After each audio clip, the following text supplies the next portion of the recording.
Mursil I, Subiliuma y sus sucesores. El rey más poderoso del Imperio Antiguo fue Mursil I, que vivió hacia el año 1800 a.C. Sometió entre otros al reino de Aleb, que se extendía por los alrededores de la actual ciudad de Alepo, en Siria, y atacó Babilonia, conquistando esta capital del mundo. No pudo, sin embargo, mantener su autoridad sobre Babilonia y debió abandonar el territorio de los casitas, descendidos de las montañas del este. Mursil mandó erigir un espléndido palacio en Atusas. Tras su fallecimiento, el rey Antili construyó allí una muralla de circunvalación. Las casas se levantaban sobre terrazas y todas las construcciones residenciales tenían varios pisos y un patio interior, incluso contaban con un baño de arcilla. Debido a la escasez de monumentos se conoce con cierta deficiencia el arte hitita, lo bastante sin embargo para apreciar su escasa originalidad y su valor secundario, por lo que se ha dicho que es una interpretación bárbara del arte mesopotámico y del egipcio, y así parece justificarse en algún caso. Algunos arqueólogos han supuesto que el palacio y fortificaciones de Bogascoy fueron obra de Subiliuma, y uno de ellos lo describe del siguiente modo: la fortificación es de piedra, de aparejo desigual en su parte inferior y ladrillo en la superior, con almenaje. Las puertas de las murallas están flanqueadas de torres cuadradas y se perfilan desde su arranque sobre el umbral en figura semioval. A los lados hay figuras esculpidas.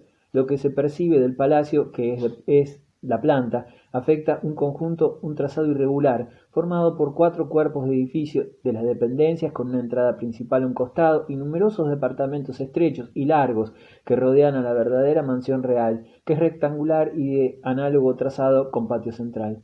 Debido a que los hititas rendían culto a sus dioses en plena naturaleza, en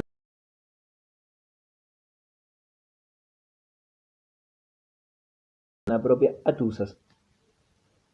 Después del período de crisis que sucedió a la toma por asalto de Atusas y su destrucción por los pueblos del mar, hacia el 1430 a.C., un nuevo imperio alcanzó la cumbre del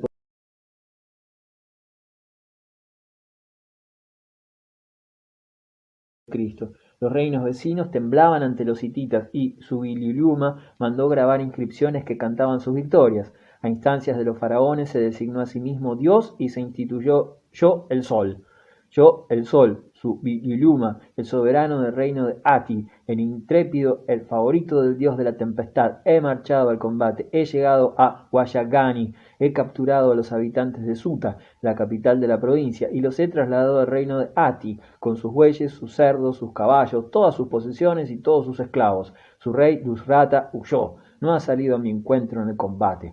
Mursil II sucedió a su padre y tuvo que reconquistar todos los territorios que éste se había anexionado. Durante su reinado, la capital del imperio hitita, Atusa, fue engrandecida.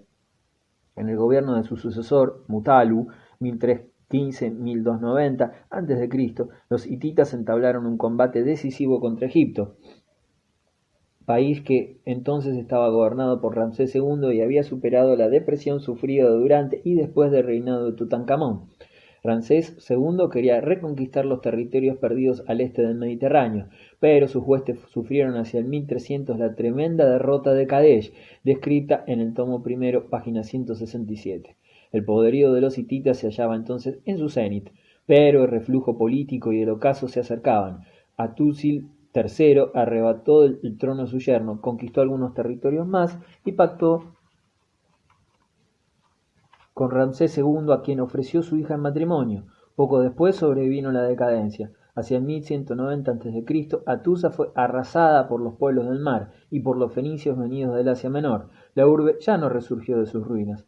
El poder del imperio hitita estaba destruido, pero no su nombre no iba a ser borrado en los anales de la historia. Durante la primera mitad del primer milenio, los asirios conservaron el nombre de Ati para designar los territorios del antiguo imperio hitita, aunque los hititas no fueran ya sus dueños. En Anatolia central surgieron numerosos estados de las ruinas del imperio hitita, entre ellos el reino frigio y los pequeños principados que se extendían desde Kayseri, en la actual Turquía, hasta Siria del norte. La misteriosa civilización hitita. A pesar de la aparatosidad religiosa con que los reyes hititas investían su poder, no consiguieron darle el carácter de un absolutismo total. Lo impedía la aristocracia dirigente, cuya asamblea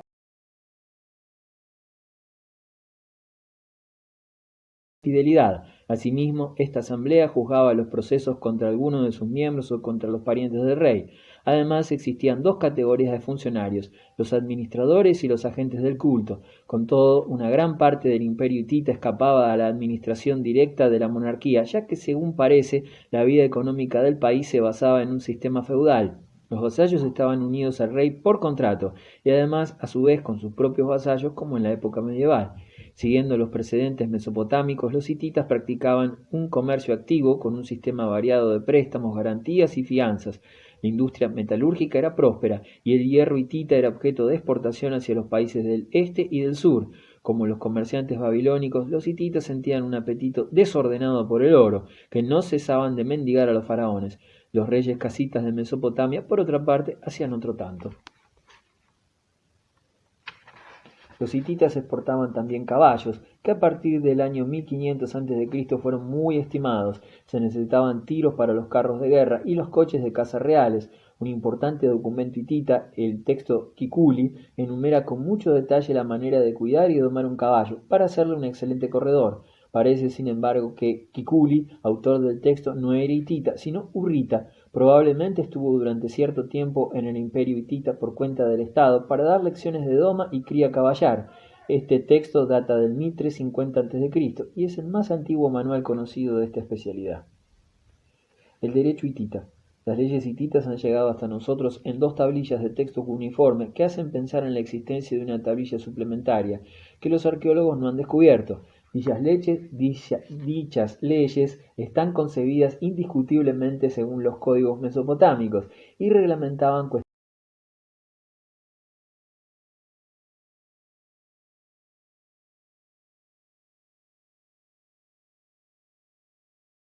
El derecho penal sí era menos duro, se acudía a la condonación y la compensación más que a los castigos corporales. Si alguien mata a una mujer o a un hombre después de un altercado, deben pagar una multa, deben entregar 4 esclavos, hombres y mujeres, y dejar a su mujer en prenda. Por otra parte, la pena de muerte se aplicaba a quien se atrevía a rebelarse contra el rey o contra un alto dignatario religioso, y a quienes se hacían culpables de incesto o de relaciones sexuales con los animales. En cambio, maldecir al prójimo constituía un hecho abominable, un delito tan serio que era castigado con la pena más grave del código, y para un esclavo tal acción significaba sencillamente la muerte.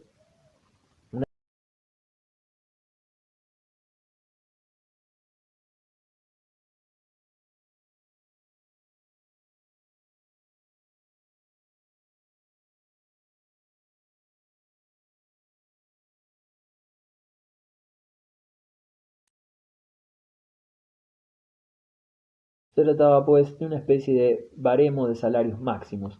Los hititas juzgaban del valor de la persona humana según criterios más o menos parecidos al de los semitas. La vida de un esclavo valía la mitad de la de un hombre libre, y cuando alguien tomaba gente a su servicio, el hombre percibía un salario equivalente al doble del que recibía la mujer. Es interesante destacar cómo la estimación de la mujer, o de la prole, va creciendo con el transcurso del tiempo. En época más remota, la ley ponía una multa de unos 10 ciclos, 8,4 gramos de plata, a quien hiciera abortar una mujer en el último mes de su gestación, multa que se reducía a la mitad si el aborto hubiera ocurrido en el quinto mes. Más tarde la suma fue duplicada, cualquiera fuera el momento en que se cometiera el delito. El derecho de los hititas asimilaba el matrimonio a un contrato. De hecho, la compra de la esposa era, según nos revelan los hallazgos arqueológicos, lo más frecuente, pero también sus leyes atestiguan conocer la manera más antigua de poseer una mujer, el rapto, que aparece claramente configurado en este párrafo. Si una muchacha está prometida en matrimonio a un hombre y otro hombre la rapta, este último deberá inmediatamente después del rapto pagar una indemnización al primero para resarcirle de sus anteriores gastos. Los padres de la muchacha no tendrán que pagar indemnización alguna, pero si son los padres quienes entregan a la hija a otro, entonces sí que la tendrán que pagar. Si rehúsan, la autoridad deberá velar para que la muchacha no sea dada a otro. Este párrafo demuestra a la vez que el prometido había debido pagar una dote a los padres de su futura esposa y que si los esponsales se rompían por una u otra razón, esta suma tenía que serle restituida por el causante. El Irán, hogar indoeuropeo. Los pueblos de la meseta iraña, la cuna de los indoeuropeos. Las intervenciones cada vez más notorias de los medos y persas de la meseta iraní en los vaivenes políticos de Mesopotamia desde el siglo VIII a.C. preanunciaban el rol que cabría a los indoeuropeos en la dirección y conformación cultural del cercano y Medio Oriente, asiáticos, a partir del año 539 a.C. Les tocaba el turno de recoger la herencia dejada por semitas y amitas y por otros pueblos de raza indoeuropea. Los amitas egipcios habían ofrecido al mundo cuanto podían dar. A los semitas, en cambio, les sería preciso esperar más de un milenio para que un renacimiento religioso les permitiera influir de nuevo en la cultura humana. Estos pueblos indoeuropeos no constituían ni siquiera entonces una unidad étnica. Existía, eso sí, un parentesco entre germanos, celtas, itálicos y eslavos, pero había grandes diferencias etnológicas entre estos y los iranios. Los indoeuropeos no formaban una raza homogénea, sino una unidad lingüística. Se trata de pueblos con una lengua inicial común. Se ha buscado la cuna de estos pueblos, al menos en 20 lugares distintos, desde Escandinavia hasta el Valle del Indo, pasando por las llanuras del Asia Central. Después de estos estudios, la mayor parte de los especialistas creen que, en su origen, los indoeuropeos llevaban una vida nómada en las extensas llanuras del Asia Central, de donde han salido tantos pueblos. Después, estas poblaciones se multiplicarían de forma tal que la causa principal de las grandes migraciones subsiguientes sería la falta de pasto suficiente para sus rebaños. Quizás también los indoeuropeos fueron empujados hacia el oeste por pueblos del este.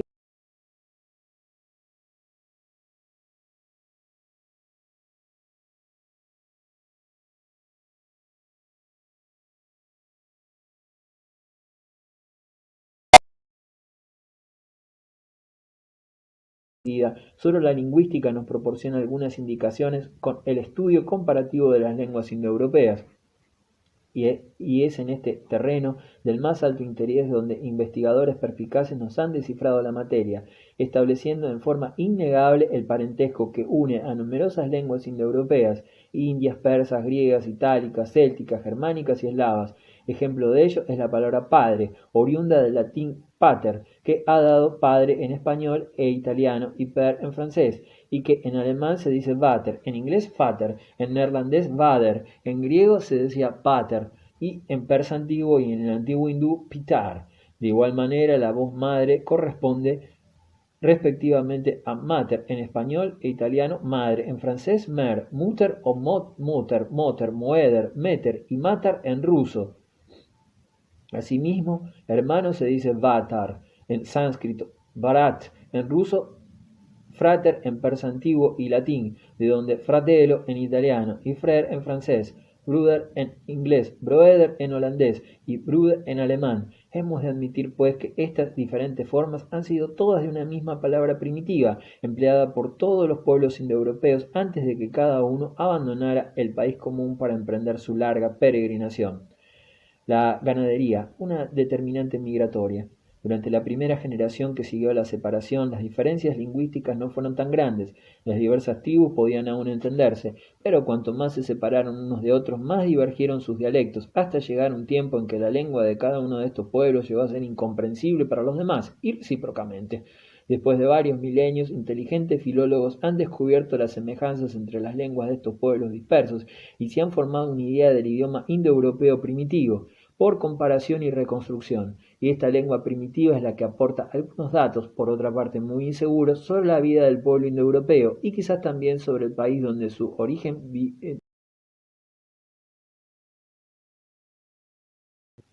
primitivo nos demuestra que los hombres que hablaban esta lengua habitaban en una región templada, donde la nieve y el hielo, así como la lluvia, nada tenían de excepcional. Poseían un nombre para cada una de las 4 estaciones. Los nombres de animales y de plantas lo indican igualmente. En efecto, no se encuentra en ella ningún nombre de animal o planta de regiones tropicales o subtropicales. A juzgar por su vocabulario, el país de los indoeuropeos era montañoso, y estos no conocían el mar. Poseían una voz que se